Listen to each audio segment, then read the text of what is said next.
Welcome to the Cabral Concept, where board-certified naturopath and integrative health practitioner Dr. Stephen Cabral shares how he was diagnosed at the age of 17 with a life-altering illness and given no hope for recovery. It was only after studying and traveling all over the world did he discover how to combine ancient Ayurvedic healing practices with state-of-the-art naturopathic and functional medicine to fully rebalance the body and re-energize it with life. It's time to discover how to get well, lose weight, and finally feel alive again. And now, here's your host, Dr. Stephen Cabral. Hi, everyone, and welcome back to the Cabral Concept. Happy you could join me here today. Looking forward to getting into another Friday review. We have so much going on over this past week. I'm just getting back from my vacation in Hawaii. Have a little bit more to share about that as well. And can't wait to talk with you today about all of those things that have been happening. So I want to get right into the show. And today we're going to go over a bunch of things we have coming up this coming Monday, as well as a specific type of fruit that I have been kind of getting more into since I have been in Hawaii. A study on meat and mortality. This one just came out about a week or two ago. So this is fresh, brand new information you'll want to hear. And our final part will be letting you know why sometimes a vitamin D2, a synthetic, will show up high on your blood work or your lab work. And it's important to know why that is, because it's not a healthy thing. So let's get right into it starting now. So the first thing I want to share with you is this. We've never done this before as a pop-up offer. And over the past 4 days, we have invited people to join me because I'm running my own Big 5 labs this week. So basically, I've ordered them all because I don't keep them all at my house. We'll put it that way. And when I get back, and I get back actually today as you are listening to this, I'll be flying back into Boston. So I've recorded this 2 days before. I'll be touching down from Hawaii back into Boston with my family. Great vacation. Really enjoyed spending more quality time with them. Still obviously keeping up with the work that I have to do because that is not going to stop. And just such an amazing time. But when I get back every spring, and I've done this now for a couple of years, spring is my time to run those Big 5. And I'm not sure if you got my email last week or not, but in that email, I just said that the reason I do this is because I don't want to be surprised. So I was surprised when I got sick when I was 17 years old. I should not have been surprised. But had I run those types of functional medicine labs, I would have seen my cortisol levels. I would have seen my electrolyte levels, my mineral levels. I would have seen heavy metal, high mercury. I would have seen a lot of things that cause my body to literally deteriorate and break down. So for me, I'm in good health. I feel great. So a lot of people say, well, why would you keep running your labs? Well, the reason I keep running my labs is to stay that way. And there will be things that pop up. Nobody's perfect. And your body is it's really a working machine. So it needs things on a monthly, yearly basis in order to continue to improve. So maybe I see a certain vitamin level lower. Well, I need to bring that up, or a mineral level, or maybe I did somehow get heavy metals into my body. We don't always know. I tell people this in my practice is that there's probably half a dozen to a dozen reasons why. Here's what I do know. We can fix it, but we don't always know why it happened. So that's what I like to do. And I just invite you this week. You could save literally $100 or more on many of the labs there. And they're all 10% off. I'd love for you to join me if it's the right fit for you. If it's not, I completely understand as well. And that's, again, fine. But this is something that I want to offer people while I'm doing it myself this coming week. So the offer comes down this weekend. Head on over to equilibriumnutrition.com. There's no special announcement on the website. This is for podcast listeners only in our community. So head on over to equilibriumnutrition.com and then just click on the labs tab. And if you can see the little sale buttons, then you will know the offer is still valid. Okay, well, something I'm equally as excited about, and that is the Detox coming up this Monday. This is our community detox. This is something that we do every quarter, every season, and we do it to mimic what they did in Ayurvedic times and in every Eastern form of medicine, except for conventional-based medicine. And the reason is that we're essentially letting go of the previous season and we are transitioning our bodies to the next. We are also helping our liver to eliminate all of the chemicals and compounds that we come in contact with. As good as I try to be, I'll be out at a restaurant like I was here in Hawaii, and they put ice cubes in the water. I'm guaranteeing you those ice cubes have fluoride, and I'm guaranteeing you those ice cubes have some chlorine in them. So I'm doing my best, but I can't be perfect. I ate a good amount of fish while I was out here.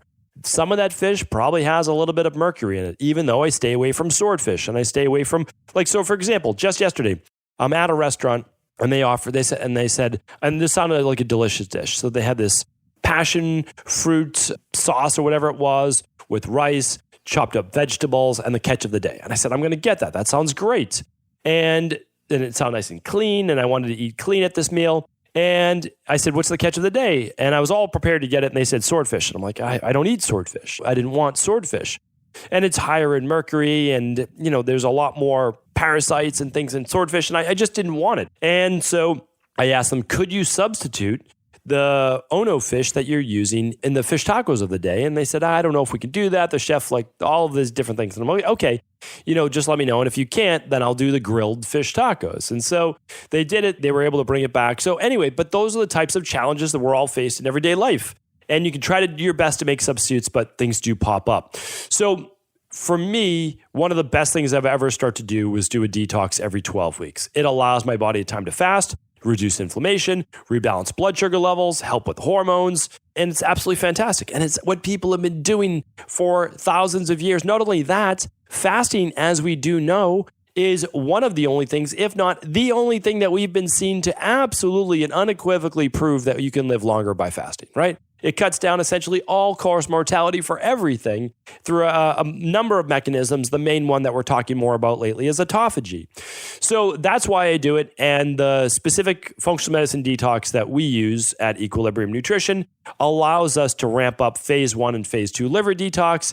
And that is simply to enable the body to have more of the nutrients it needs to deal with all of these toxins. So that's what we do. I hope that you're joining us. And if not, maybe you'll join us on the next one, or you'll do it just on your own time. And that's great as well. Not everybody will be doing it exactly on April 1st.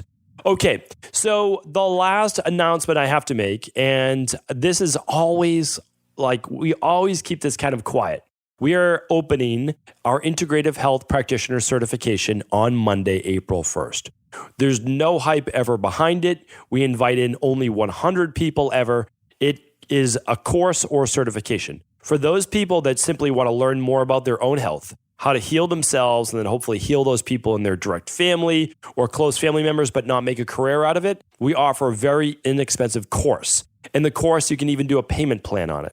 For those people, though, who want to become certified and either work part-time or full-time in their own practice or in another practice, they can become a certified health coach.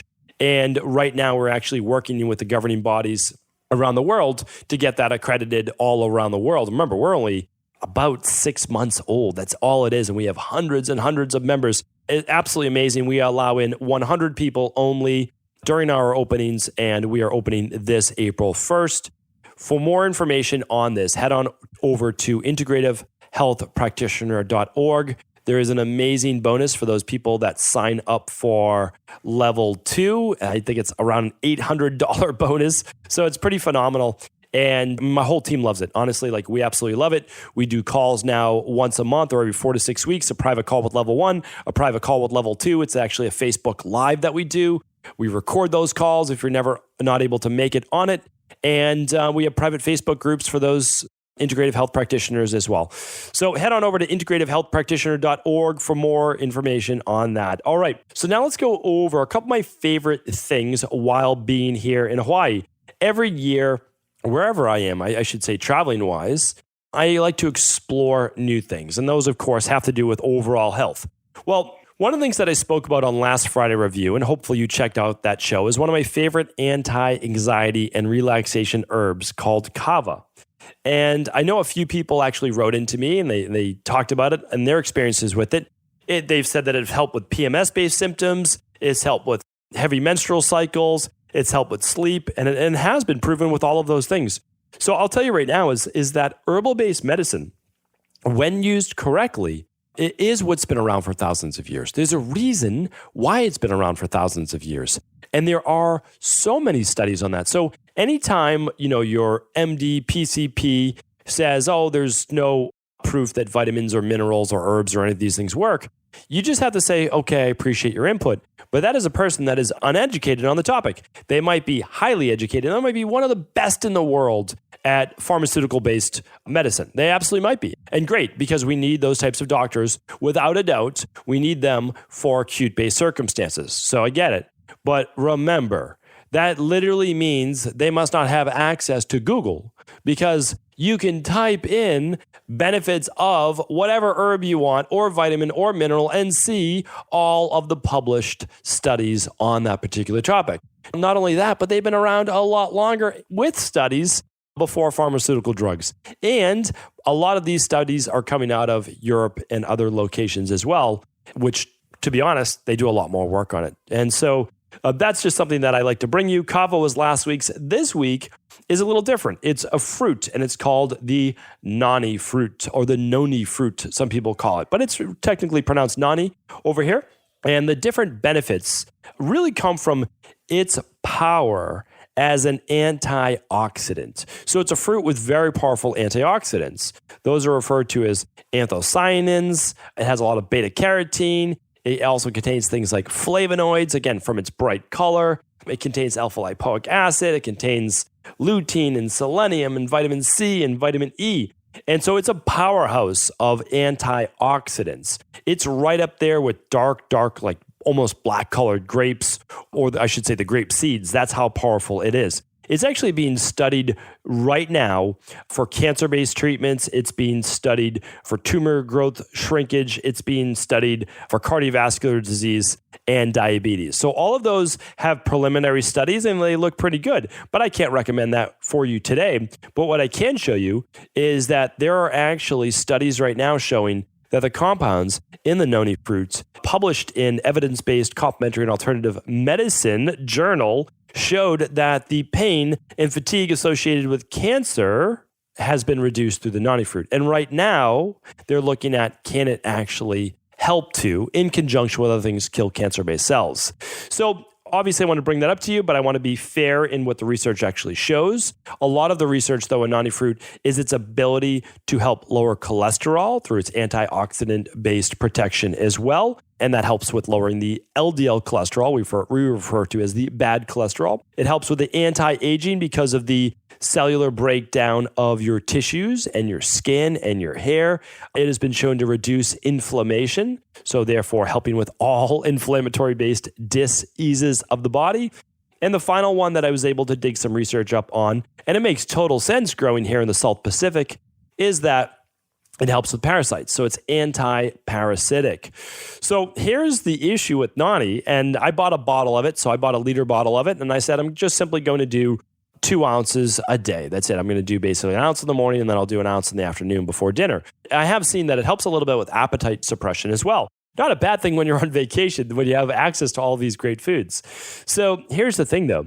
It tastes terrible. It really does. It tastes bitter. And I'm someone that will eat anything. I will try anything, especially if it's health-based. You name it, I'll do it. Doesn't really matter, honestly. Kava doesn't taste good either.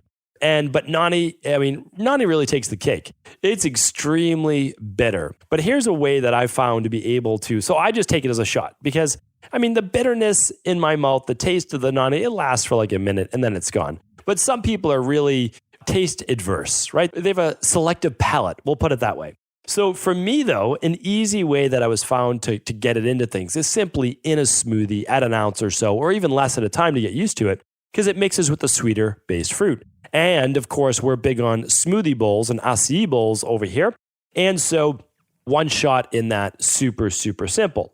What if you were interested in taking it and you didn't want to take it as a fruit or the fruit juice? Now, remember the fruit juice, no sugar in it basically at all. This is a bitter fruit, very low on fructose, very low on sugar. So you can also take it as a nutritional supplement. So don't be afraid that if you wanted to get a lot of the antioxidant benefits, you just simply wanted to try it, you could get this as a nutritional supplement as well. Simply, in my opinion, I'll see if I can find it as the fruit juice to add to things. And again, this is not sugar fruit juice. I will see if I can link that up in today's show notes. And I've never taken it as a supplement. I've taken it many times as a juice. Just, again, every once in a while, I'll throw it in there, especially when going to be out in the sun. If you're going to be getting a tan, you could use the antioxidant protection. In the future, I will talk more about certain antioxidants such as astaxanthin, which are great at helping to avoid those sunburns. Okay, so one of my favorites right there, using that, and that is an absolute superfood. So when people talk about superfoods, well, this is a real superfood because of all the vitamins, minerals, and antioxidants that it packs in it. And one book, but I buy basically a health-based book anywhere I travel to that has their own form of medicine. Of course, I've done this all over the world, and I did this multiple times in Hawaii as well. And the new book that I bought this year, it is actually quite a nice book. And this is written by Beatrice Krause, and it's called Plants in Hawaiian Medicine. If it's on Amazon or if it's sold anywhere on the internet besides this island, I will link that up for you today. The reason why I like this, it has beautiful illustrations of every single one of the herbs. The illustrations are by Martha Noyes, and it gives you the traditional use for the product. So we know aloe vera helps with digestion now. We know it helps with a bunch of other things. But aloe vera, back then, even thousands of years ago, would have been used for burns. And we know that that is the traditional and main reason that we use aloe vera in essentially herbal-based medicine. But we also know now it's a great mucogen, which helps to coat the stomach, helps to coat the intestines, which helps to reduce inflammation as well.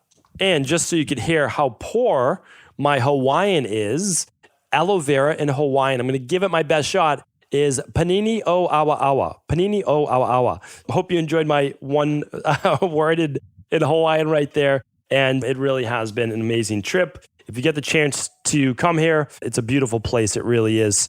And we like to go to more of the quiet and secluded parts of the islands and really just kind of immerse ourselves in nature and just some quiet time with family. So it has been an amazing trip. Now, let's move on to our quick study here. I don't want to make a big to-do about it. I did a whole podcast on the mounting evidence against meat. I do want to say, for all the people out there, I'm not against eating some meat, a little bit of meat. I'm not against that. I've said that from the beginning. Meat does contain a lot of anabolic nutrients, and we've talked about that on this week's shows with protein. So it does help, especially those people that are more prone to weight loss, to muscle wasting, to really degeneration of the body. So again, I'm not against it. Now, you could get that from fish, and you can get it from chicken and turkey. You get it from more of like the less potentially harmful ones. And again, I'm really not a hater against meat and all of these things. Do I believe in more of a plant-based diet? I absolutely do. Without a doubt, I do. I believe in balance for the human body, but if the majority of your diet is not vegetable-based with some fruit, then you're not going to be getting the main benefits from food that you could be, because that's where the antioxidant, anti-cancer prevention comes from. Well, we've gone over that numerous times, but this was just... So the study was received on February 19, 2019, and it was accepted on March 8th, 2019. I mean, how is this for current research? Check this out. It's called Red and Processed Meat and Mortality in a Low Meat Intake Population.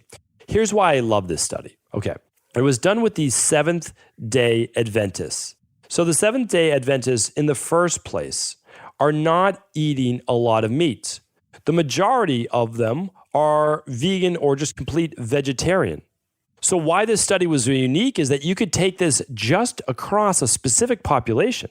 And so this looked at a study of approximately 96,000 Seventh-day Adventist men and women in the United States and Canada. And the principal investigator was Gary Fraser, MD, PhD, professor of medicine and epidemiology at Loma Linda University Health. Okay, so it says that Adventists are a unique population with approximately 50% being vegetarian. And those who do consume meat do it at a low level. That means they take in only about 1 or 2 ounces on average per day. And this study was evaluated over 11 years, and it was done on about 8,000 individuals. So 8,000 people died over an 11-year period. and they looked at diet. Now, remember, the lifestyle is pretty similar. So then we don't have to take into because they're not drinking alcohol. And so there's not a lot of the other things that can cause death. So we're looking at a lot of this coming from nutrition. So nearly 2,600 of those deaths were from cardiovascular and 1,800 were from cancer. And it looked at processed meats by itself and then processed meat with red meat. And here's the interesting findings. Now, because we know a lot of processed meats, such as bacon, those types of things, are carcinogenic. But here's the interesting thing that let me just give you the associated all-cause mortality deaths. Okay, so all-cause mortality for the vegetarians, the people not eating meat, were at, let's check this out. Okay, so the processed meat was up by 1.18, and the cardiovascular mortality, all-cause mortality by 1.18, and cardiovascular disease mortality, heart attacks, et cetera, was up by 1.26 with processed meat. Now, let's see. When you combine the red meat with it, it increased to 1.23, and that was all-cause mortality, and for cardiovascular disease by 1.34. So in the study, it said these findings suggest moderately higher risks of all-cause and cardiovascular death mortality associated with red and processed meat in a low meat intake population. So am I going to go overboard with the study? No, I'm not. But this is one more study saying that, listen, no matter what, I don't think that we can say that eating a lot of red meat is a health food, right? And I think we can start to say that eating a lot of red meat is not healthy. So, and I'm the first person to say that a lot of people like red meat. I'm not, always anti-red meat. I don't eat a lot of red meat at all. But here's the thing. Study after study now from different universities, from different people with really nothing, like no monetary value here. They're not going to get anything from publishing the study except to show people that the more red meat you eat, potentially the higher cause mortality. And if you don't believe that, then you have to ask yourself, why don't I believe that? Like, where am I pointed to in the longer term research that says eating a lot of red meat is healthy? And usually it's just from people that like to eat a lot of red meat. And again, I was in that boat previously as well. So here's the thing. I'm just trying to help people live the longest and healthiest life possible. And I'll tell you, from all the research and unbiased studies that I've read, the more red meat you eat, not a good idea. Now, again, if you're eating this in your 20s, 30s, and 40s, you're not going to see it catch up to you until you're in your 60s, 70s. But you could literally die a decade earlier than you were meant to with a healthier body. So this is what I think we need to be careful about. I think we should, as I've always said before, move more towards a plant-based diet and a Mediterranean diet / Nordic-based diet. I've done podcasts on those called The Foundation of All Diets, the Mediterranean diet, the Nordic diet. I've gone over those, and really what we're looking at is a predominantly vegan-based diet. Now, I know people get all upset. Vegans will get upset because veganism is not about a diet, it's about a lifestyle, which I completely respect and agree with. And then people who say that you need to eat meat and all of these things will be upset as well. But here's the thing, the research really proves out we need to eat more fruit and vegetables. We really do. And then a lot of our protein should come from plant-based types of protein. And we can get in some fish. We can get in some other types of protein as well. And we're not going to see, most likely, massive issues surrounding that. So why don't we move more towards that? And we can debate over the couple ounces a day of what meat or what fish we should be having, knowing that it's most likely not going to cause as great an issue unless we start moving to eating more meat, which I get worried about when so many people are promoting this carnivore-based diet. Again, you're not going to die of a heart attack or cancer of any of these things, even within a year probably of taking up a carnivore-based diet. But I would be careful with maintaining that for quite some time. Okay, I wanted to bring that to you, even though a lot of people will get all upset. Remember, it's all in the research. The studies are right there. You can decide to read them how you want, but this study does not lie. And I will link it up in the show notes today, and I will link up this medical journal right here. Okay, so we'll get that to you, and we want to end on what you can do about your health. So every Friday, I've been bringing you in 2019 one more number that you need to know about on your blood work. So sometimes your PCP or MD will run your vitamin D, and they won't run the right type of vitamin D. They will run your vitamin D2 levels when really you want to run your 25-hydroxy vitamin D3 levels. Now, you can run vitamin D2 along with vitamin D3, and we do that on the thyroid adrenal hormone lab. And so what happens, though, is we actually get to see a lot of people with, I shouldn't say a lot of people, but this came up this week, and that's why it's pertinent information. I want to bring it right to you. We saw someone with low vitamin D3 and high vitamin D2. Now, you never want to see this on your blood work. You want your vitamin D3 to be between 50 and 70, which we always talk about, 50 and 70 nanograms per milliliter. And we talk about that, quite often. The range is huge. Sometimes it's 20 to 80. Sometimes it's 30 to 80 nanograms per milliliter. But really, optimal is between 50 and 70. Now, again, you can make arguments for certain subfractions of the population. I won't make those because we're talking about general population right now. But if you see your 25 hydroxy, but it's vitamin D2, and you see it elevated like on the thyroid adrenal hormone we do, and it's above a 10, we ask the person, are you supplementing with vitamin D? And if they say yes, we ask them, is it vitamin D2 or vitamin D3? Because it should be vitamin D3. And sometimes they say it's vitamin D2 in their multivitamin or whatever it is. That's a dead giveaway that this is a toxic multivitamin or a toxic vitamin. A lot of vitamin D2 is made from, because they market it as vegan-based. That's the problem. Just because it says it's vegan doesn't mean it's good for you. Because a lot of vegan vitamin D2 is made from irradiated or irradiated fungus. And you don't want to be taking in vitamin D2, synthetic D2 from irradiated, which means radiation fungus. So that's one of the things that we saw on this past week. And that's why I wanted to bring it to you. There is one other possibility, is that if your vitamin D2 is high and your vitamin D3 is on the lower side, you're not converting vitamin D2, often called ergocalciferol, and to cholecalciferol.